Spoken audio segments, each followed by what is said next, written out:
हुआ कुछ नहीं और भीड़ इतनी, ये रोड़ा रुका करो भाई, बिना रोड़े रुके कुछ नहीं।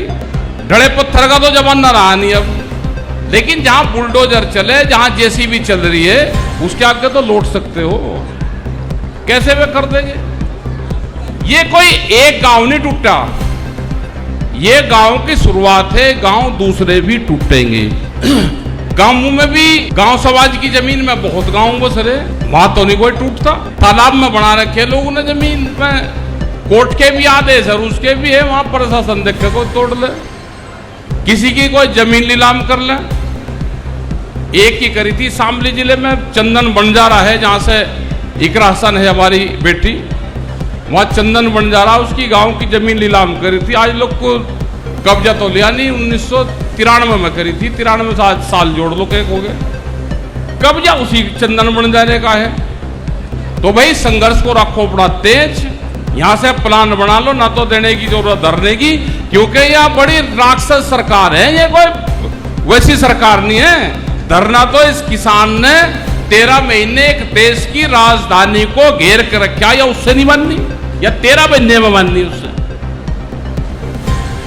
यहां धरने से ये कोई मानने लग रही, इनका तो प्लान बना लो, जब गाड़ी आएगी लेट जाओ सड़कों पे। और भाई हमारे जो वकील और हकीम हैं, भाई मेंबर पार्लियामेंट हमारे हैं, भाई इनके वकील हैं, उनसे बात करें कि फॉरेस्ट लैंड के बारे में क्या कानून देश में है। इस तरह के भी कानून है कि अगर यहां किसी पे लैंड है वो उतनी जमीन दे दो। ये उत्तर प्रदेश में तो है, तालाब की जमीन भी दूसरी दी जा सकती है, उनको तो जंगल ही लगाने हैं ना। अगर कोई इस तरह का वे हैं, भाई उनकी जमीन पे यहां कोई मकान बना लिया, वो फॉरेस्ट का है, उतनी जमीन हम देश में कहीं पे भी खरीद कर उनको दे देंगे।